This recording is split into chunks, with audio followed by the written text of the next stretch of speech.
allow GMOs to go on, or we don't. And majority of members of parliament are saying that in the interest of our country, we are not going to allow or to legalize GMOs in our country, because it will not serve our interests. What we need now is anything that secures us, that protects our organic credentials, and we are appealing to members of the press to assist us in that regard. The issues of isolation, they talk about isolation. How do you isolate an insect? How do you isolate wind?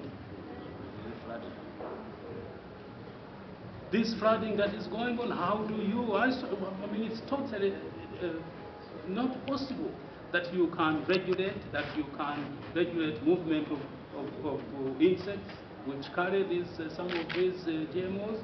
You can regulate movement of wind. You can't do that.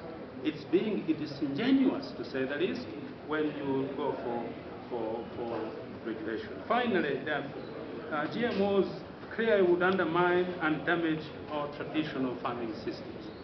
Instead of investing in ensuring that our traditional farming systems are modernized and given impetus to be more productive, they are asking us to kill them, and this would bring danger to public health and so on and so forth. So finally, members of the press, the message I have, my colleague and I have been given to convey to the nation is that we want to move to the next stage of banning GMOs, because clearly they are not going to be in our interests. They will never be in our interests. Instead, they will be a danger to our integrity, to our sovereignty, to the health of our people, and the economy of our land would be gravely undermined. I thank you. Can I now invite my colleague to say one or two things? Other factors, some of our people are going along with that attempt to enslave our nation. 68% of Ugandans depend on agriculture. And if we were to accept GMOs, it means every season they have to go and buy the seed. Think about it.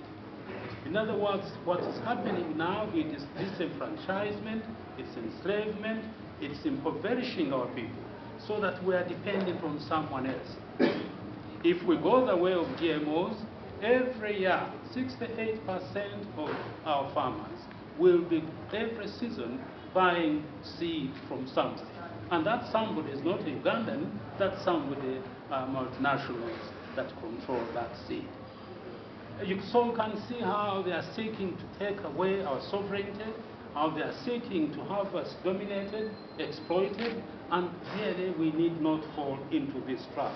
If we accept GMOs, we shall have accepted enslavement, we shall have abandoned, given up on our sovereignty, we shall certainly be in more trouble than we are in today.